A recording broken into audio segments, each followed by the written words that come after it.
बचाओ ओरण बचाओ ओरण बचाओ। 700-800 साल पुरानी इन ओरण की रक्षा हमारे पूर्वजों ने अपना शीश कटाकर की थी। फिर आज इन ओरण को बचाने की लड़ाई क्यों लड़ी जा रही है? राजस्थान में लगभग 25,000 ओरण हैं, जिनका भौगोलिक क्षेत्रफल 6 लाख हेक्टेयर है। केवल मारवाड़ की बात करें तो 9,053 गांवों में 3,017 ओरण हैं, जिसमें से केवल जैसलमेर में 100 ओरण हैं। इन ओरण में हर साल करीब 150 देशों से पक्षी प्रजातियां आती है, जिनमें से अधिकांश विलुप्ति की कगार पर है। और हर साल 83,000 पक्षियों की मौत हाईटेंशन तार के कारण हो रही है। इन ओरण का इतिहास हमें बताता है कि यहाँ पालतू कुत्ते और गाय ऊंट की पूजा स्मारक यहाँ से प्राप्त हुए हैं।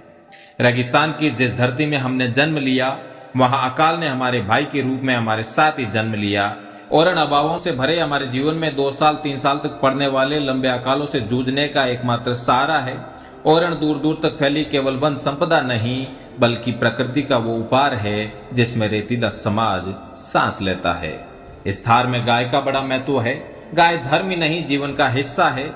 इस गाय को स्वतंत्र चरने के लिए हम जिस चारागाह में भेजते हैं उसे गोचर कहते हैं, और जब इस गोचर को पूजने जाते हैं तो ओरण का स्वरूप ले लेता है। इस ओरण में एक पतली टहनी काटना भी आपको पाप का भागी बना देता है। मीलों फैले इस रेगिस्तान में हमने एक एक पेड़ को घर के सदस्य की तरह पाला पोसा है, क्योंकि इससे हमारा जीवन फलता फूलता है। इस ओरण में किसी तरह की कोई दूसरी गतिविधि पूर्णतः वर्जित है। ओरण पशुओं का घर है, जहां वे चरते हैं, अटखेलियां करते हैं और इस रेगिस्तान को अकाल से बचाने में मदद करते हैं। ओरण में बड़े जलाशय हैं जो थार को पानी पिलाते हैं। रेगिस्तान में पानी की एक बूंद का घी से भी अधिक महत्व है। यहाँ के लोग कहते हैं कि घी ढूलिया कहीं नहीं वे, पर पानी ढूलिया मारो जीव बढ़े। आज हमारी यही विरासत बाहरी कंपनियों के कारण खत्म होने जा रही है। अगर ओरण नहीं होंगे तो पशु कहाँ चरेंगे? ओरण नहीं होंगी तो विदेशों से आने वाले पक्षी कहाँ विचरण करेंगे? ओरण नहीं होंगी तो इस थार को कौन मीठा पानी पिलाएगा?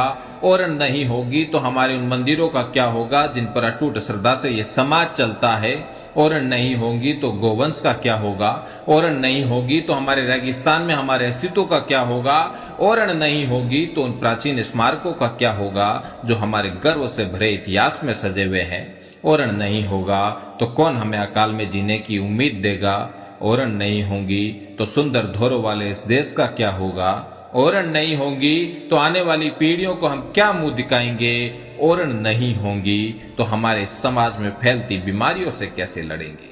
ओरण हमारा अस्तित्व है, ओरण हमारा धर्म है, ओरण हमारा समाज है, ओरण हमारा सहारा है, ओरण हमारा जीवन है।